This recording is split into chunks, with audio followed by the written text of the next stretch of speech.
Joining me live, Greg Sheridan, foreign editor at The Australian. Greg, it's been a few days now. What's your sense on what Israel will do in response? They've made it clear the government is going to do something, but whether it escalates is the key question the world's watching on right now.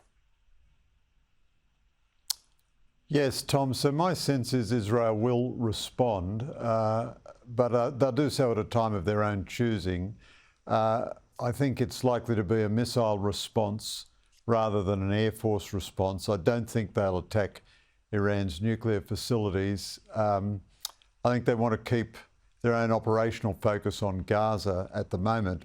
And of course, the world's support for Israel is so fickle and ridiculously fragile. I mean, Israel gets attacked, whether by terrorists or by a state, a near nuclear armed state like Iran, which has vowed to wipe it off the face of the map. And Israel gets about 2 to 6 hours of solidarity from Western leaders, and then the immediate cry is Israel must show restraint. And that's a wonderful equation for the bad guys. They attack, and then the good guys must show restraint. That's a fantastic equation. If Iran can sell the world on that equation, it's done very well.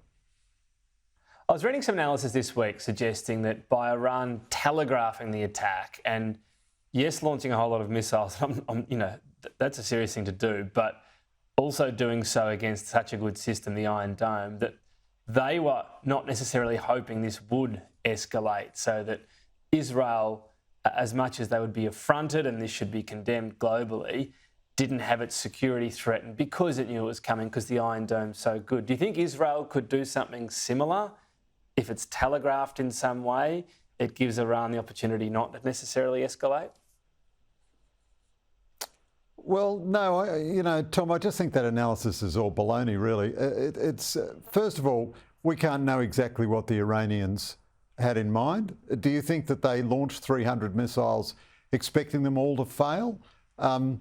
They certainly weren't launching an all-out attack on Israel, but this is a wonderful beachhead. If they can do this without getting Israel, without having a decisive response from Israel, they have normalised state-on-state attacks on Israel. So then the world says, well, thank you, Iran, you only launched 300 missiles. Gosh, you're so moderate, you're so restrained, there's such nuance in the attack. We're really grateful for you. Expect the United Nations to pass a resolution thanking them for their restraint. I think the Iranians did expect their ballistic missiles to get through, and they were aimed at Israeli Air Force bases, which would have harmed Israel's tactical response capability in the short term.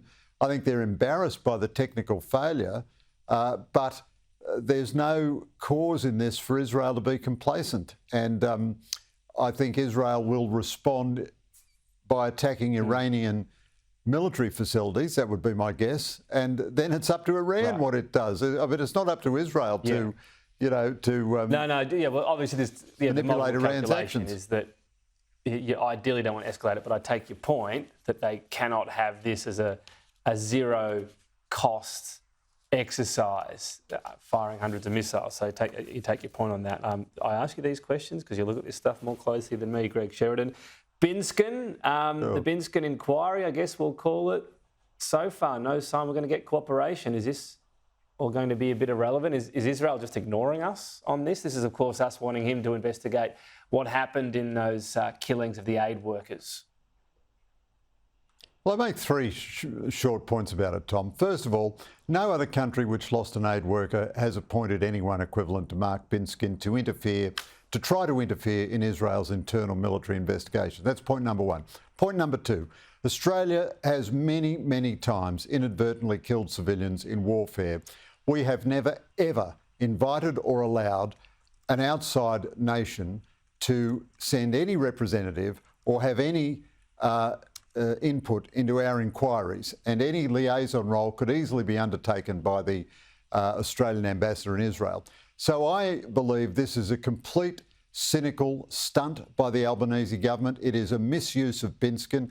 I've written a column today calling on Binskin to resign from this ridiculous position. This position has no consequence, no relevance, can achieve nothing good. It only exists to allow the Albanese government to traffic in the sectarian politics of the left and in anti-Israel sentiment, gives them a good excuse to keep beating up on Israel in the future because they can say Israel is not cooperating with Binskin, whereas we've never ever had an outside person involved in any of our inquiries. Now, I think Binskin is an honourable and a good man, but he has a higher duty now to the Australian Defence Force and the integrity of the uniform, which is being misused for political purposes by the Albanese government. So I think Binskin, on his own initiative, should resign this preposterous and politicised position which seeks to exploit the integrity and good standing of the Australian military uniform to give a blessing to Albanese's sectarian politics. Okay, as I said, so far it doesn't seem like Israel is going to give access. We will see.